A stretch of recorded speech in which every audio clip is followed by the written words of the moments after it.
membrane that we saw was the cutaneous membrane. Okay, but now we're going to look at the cutaneous membrane more closely as we discuss the integumentary system, which is the skin and other accessory structures. Okay? But anyhow, any questions about any of the membranes that we've seen already? Serosal membrane or serosa? Synovial membrane? Mucous membranes or cutaneous membrane? The cutaneous membrane, we just put like this skin. We just introduced it as skin, but now we're going to take a look at it more closely as we discuss the integumentary system. Okay? Okay, so let's therefore look at our integumentary system. And the integumentary system consists, first of all, of this important structure, in fact, considered to be the largest organ of your body, known as the skin. Skin. But also your integumentary system, not only is the skin, but it does also include many accessory structures, such as your hairs, nails, and glands, like the glands that we have for sweat. So, add accessory structures.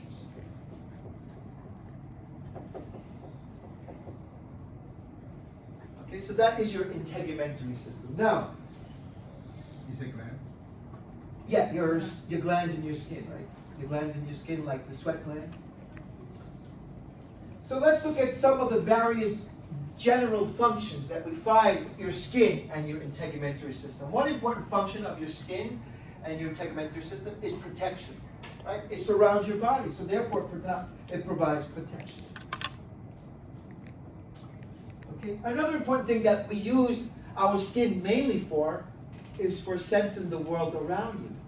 Sensation, right? Sensation, right?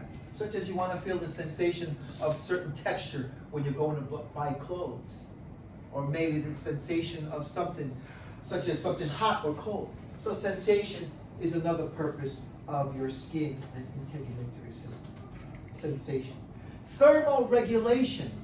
Thermoregulation means regulation of your temperature. Thermoregulation. Your skin especially plays an important role in regulating your body temperature. When it's too hot, you sweat. When it's cold, it may even shiver to provide some warmth. But yes, it does regulate your body temperature. Thermoregulation. Through your skin, you also, and through some of the glands of your skin, you also do get rid of things through excretion. Excretion. Okay, let me close this up. And now open up chapter 5. So now we'll be using chapter 5. If you're using OpenStax, also in chapter 5. So another purpose of skin again is excretion, to get rid of things, such as through sweat, or through secretions, like secretion from your oily glands, etc. So excretion, excretion. Your skin on your integumentary system, especially your skin, also does play an important role in vitamin D synthesis. Vitamin D synthesis. What is important for your skin to be able to produce vitamin D? Anybody know? Your bones. Well, your bones are going to store calcium, right? But the calcium is absorbed through vitamin D. But how do we get vitamin D? Sunlight. Through sunlight, yes. Exposure to sunlight is a great way of producing vitamin D from your skin. Right? So vitamin D synthesis through exposure through sunlight. Okay? And now that it's getting sunnier and it's almost going to, in another few months it's going to be summertime, we're going to have a lot more exposure to sunlight. In the winter months, we might depend a lot more on foods and vitamin supplements. Okay? But in the summer and spring months, we depend a lot more on sunlight to get vitamin D. In the winter months, not as much sun, so we might depend more on foods and supplements like vitamins. Okay, so vitamin D synthesis is produced in your skin. Lastly, one other thing that your skin integumentary system is important for is that it gives you identity. As you can see, for instance, in your fingerprints, everybody has a different fingerprint. provides identity. Identity to the way your face looks like. Okay? Identity. And also can be used, your skin can also be used as a diagnostic tool. A diagnostic tool. You can tell a lot about a person's health or medical conditions from looking at their integumentary system, whether it's the nails or their hair or their skin. You can tell a lot about a person. Such as a person with extreme paleness might be suffering from anemia. Or a person with yellowish skin coloration. Jaundice from problem with the liver. Or you look at someone who has very dry skin. Maybe dehydration. So a lot you can tell that it can serve as an identity, for identity, but also as a diagnostic tool. So there you can see many purposes for your integumentary system. Okay, but now let's look at the parts of your integumentary system. One important part of your integumentary system is your skin. Okay? Now the skin consists of two main tissues. We already saw with cutaneous membranes, or skin, it consists of epithelial tissue, which you find up here in the epidermis, and then the dermis, which will be mainly connective tissue. Okay? So let's look at, first of all, the epidermis of your skin. The epidermis. Now, you already know what the epidermis is made of. So to not waste too much time, who would like to share with the class what type of tissue is the epidermis? Dense irregular? No. Epidermis is some type of epithelium. That's a clue. Not simple squamous. You can see many layers of cells. Stratified, squamous, and keratinized epithelium. You guys forget already? Review it, because that's going to be tissues on the exam as well, on the next quiz. Anyway, epidermis consists of stratified, I'm going to abbreviate, squamous, keratinized epithelium. I'm going to abbreviate keratinized epithelium, abbreviate as well. We already talked about that, guys. So, anyway, just to remind you quickly, epidermis is made of this type of epithelium. Okay? Let's look at epidermis more closely, therefore. Let's take a section of epidermis and magnify it much larger. Oops. And right here, we can see a section of epidermis of the skin taken and magnified much larger, and you can see that it does consist of many, many, many dozens and dozens of layers of mostly squamous cells, and near the surface with lots of keratin. See the keratin there? The keratin, which is contained within the dead cells there. Okay, so we'll talk about that as well. So up to there, any questions? So this is one layer of your skin. We'll put here skin number one, the epidermis. Okay. Now in the epidermis, as you can see from this diagram and photograph, you can see that the epidermis, because there's so many layers of squamous cells, mostly squamous cells. I mean, you do see some cells that don't look squamous, but most are squamous cells.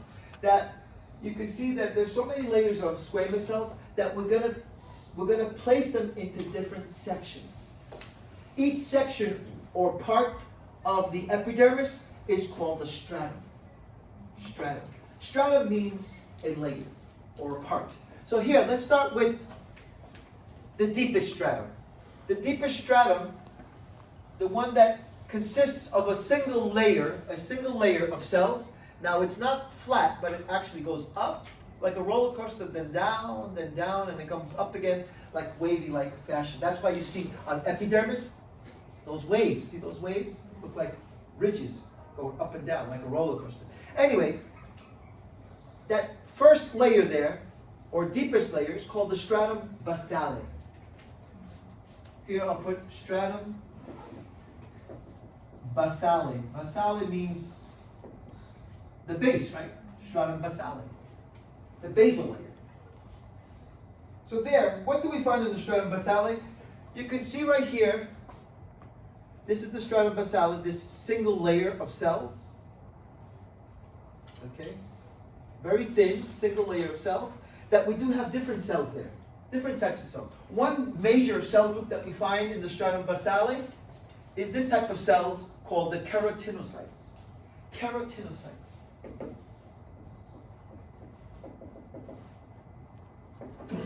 So these are epithelial cells called keratinocytes in the stratum basale. So here's many examples of keratinocytes. Here's a few more, and a few more, and a few more. Okay? So you can see mostly consists of these keratinocytes. Keratinocytes, right? These will be cells that later on will migrate. They will migrate towards the surface. So they will move upward towards the surface, and as they move towards the surface, they will start to produce keratin. But right now, not yet. They're not producing keratin yet. But they're called keratinocytes. The future cells that will produce keratin. Okay? But we do find a few other cells here in the stratum basale. Let's continue. So here we have some keratinocytes. And if we continue to look, we have here some cells that are dividing, like this one. Dividing keratinocytes, sometimes also called stem cells. Stem cells. These stem cells, or dividing keratinocytes, are very actively mitotic. Actively mitotic, meaning that they're continuously dividing and making new cells. Why is that? It's because your skin continuously is losing lots and lots of cells every day. So they are replaced very quickly. One important thing about epithelial tissues and the epidermis is that it is very mitotic. Very mitotic. Rapidly and continuously producing new cells by dividing. Okay? Okay. Do we find any other important cells here in this layer? Yes, we can see a couple of other cells here. Another cell that we find here in the stratum basale, if you continue like this, you come across this cell called the Merkel cell. The Merkel cell is sensitive to light touch. Light touch. Touch lightly. For instance, you caress someone, or you kiss someone, or you feel a mosquito or an insect on your skin, crawling on your skin. Right? You feel these different light sensations, light touch, through the Merkel cells. The Merkel cells, here's an example of a Merkel cell, will be sensitive to light touch. Those are some examples of things that will sensitize these cells. A caress, an insect, a feather touching your skin, wind blowing on your skin. Right? You feel that because of these cells. For light touch. And then lastly, we have one other type of cell important. So many different groups of cells here in the stratum basale, but there is one last type of cell here. If you continue along, you find it right here. It's called the melanocyte. Very good, the melanocyte. Melanocyte. Anyone know what this cell produces? Melanin. And what is melanin? Color. Skin tone, right? Skin color. In other words, this is your skin pigment. Skin pigment, right? The melanocytes produce your skin pigment. By the way, it is believed that all of us have the same and equal number of melanocytes. It doesn't mean just because you have darker skin, you will have more melanocytes, or a person that has very light skin will have lesser. No, we actually all have about the same number of melanocytes in our skin. So what makes the difference, we'll learn about later on.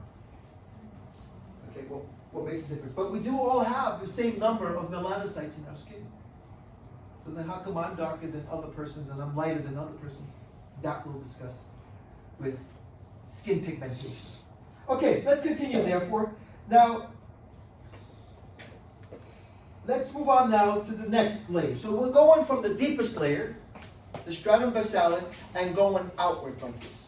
Working our way towards the surface. So our next layer is this thick layer here, this very thick layer of many, many layers of cells. Many layers of cells. We call that the stratum spinosum. Stratum, let me just put this, spinosum. Why is it called stratum spinosum? If you look at a lot of the cells, a lot of the cells look pointy and spiny-like. See, they look pointy, like this one or that one, or most of them, right? Pointy and spiny-like. Okay? That's why it's called stratum spinosum. Regardless of it, the stratum spinosum consists of many, many layers of cells, many layers of cells. In fact, it is believed that this is the thickest layer. This is the thickest layer, the stratum spinosum. Okay? With many layers of these spiky cells, but among them you also see one other type of cell. Right there. You see these that look like stars? Those are called dendritic cells. So here in the stratum spinosum, it has lots of cells, but also dendritic cells. The dendritic cells,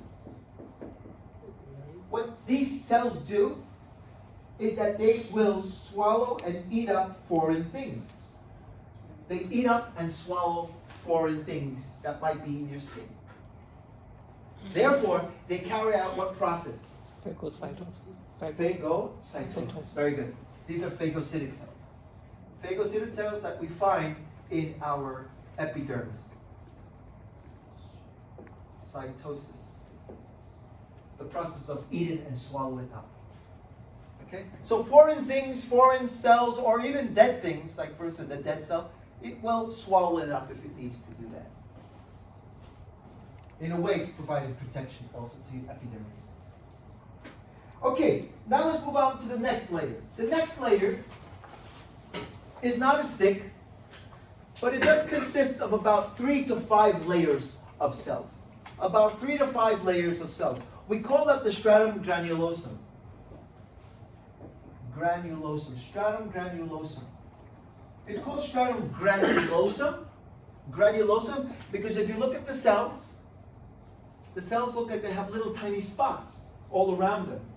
Little granules. Let's see if I can make it bigger, the cells of the stratum granulosum. Okay? See how they have like lots of little spots?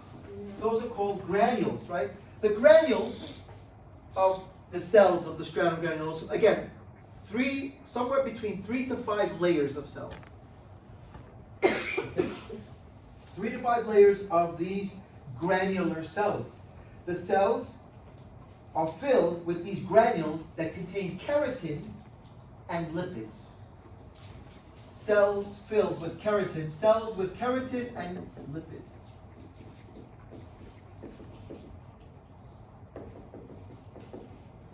Okay, so there, those granules that you see in the cytoplasm of these cells are rich in lipids and also in keratin.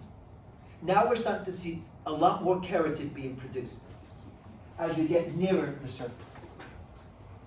Okay? Okay. Now we can move on to the next layer. Now, the next layer is called the stratum lucidum.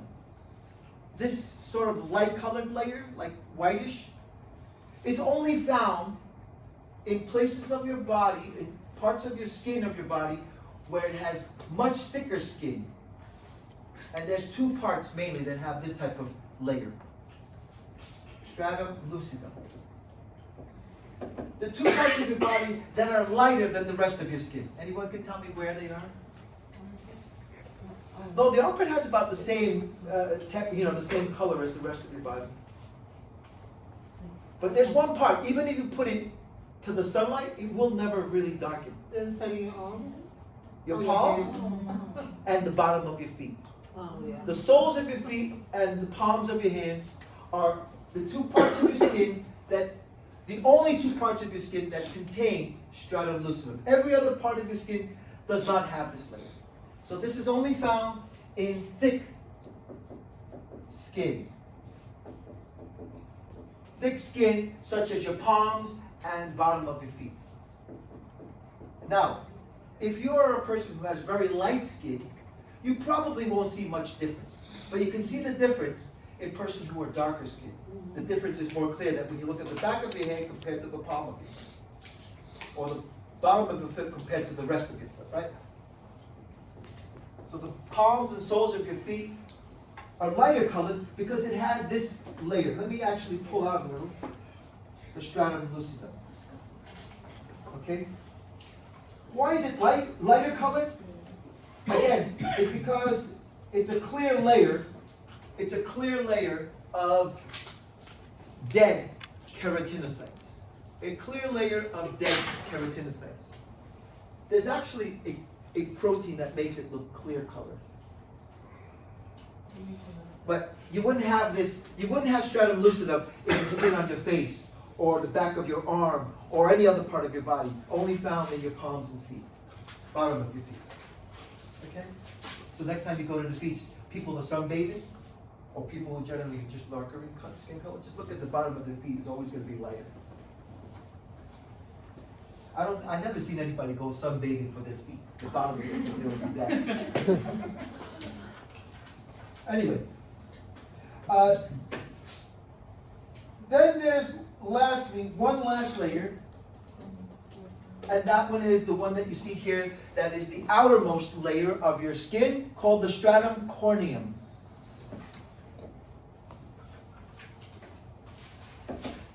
Stratum corneum. Now, stratum corneum, this one is the outermost layer of your epidermis, consists of lots and lots of dead, very flat keratinocytes. See right here? Dead, flat keratinocytes that are flaky and shed continuously. Because they're dead, they will shed like these. It says slowing, which means to shed. Okay? Anyway, the stratum corneum consists of lots of dead, flaky cells that shed as you exfoliate. When you bathe, when you scratch, when you dress, or when you just scrub your skin to get rid of the old dead cells, right? And these cells, they are, as you can see, dead. They have no nuclei, but are filled and packed with that non-digestible protein called keratin. Cells filled with keratin.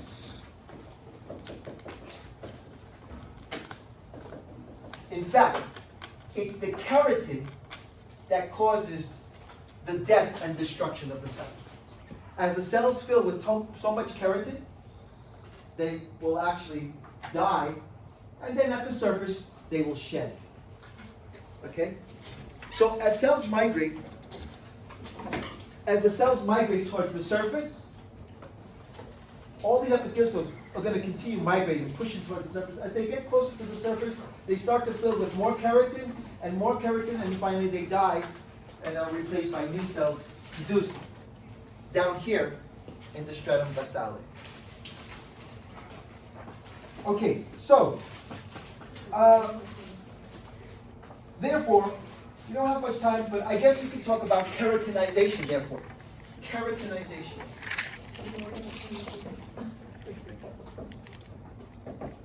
So keratinization refers to the production of keratin in your skin and in tegumentary cells.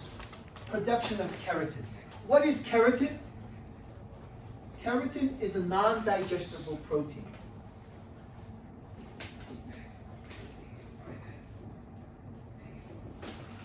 Keratin is a non-digestible protein.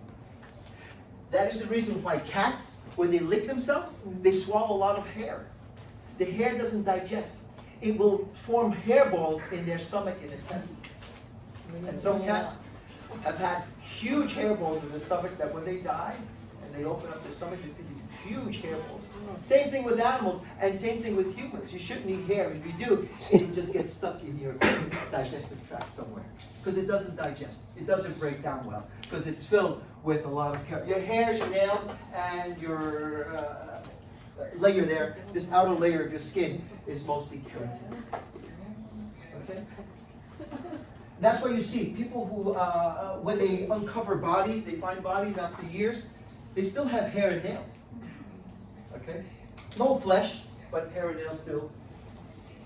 Well, the skin is gone because it's not only keratin, but you do have other cells as well. But keratinization is the production of keratin, this non-digestible protein that increases as the cells migrate towards the surface. Okay? That by the time that the cells reach the surface here, by the time the cells reach the surface here, the outer surface of your epidermis, they are packed with a lot of keratin, and the cells are now considered dead by then. Dead cells. Dead, flaky, dry cells. Okay? Okay, any questions about keratinization? All right, guys, we'll stop there, and we'll continue on Friday with integumentary system. And I'll have the results of today's quiz on Friday. In lab, we'll continue with the study of bone, so don't forget to bring in your bone. Have a good day. I'll see you Friday, guys.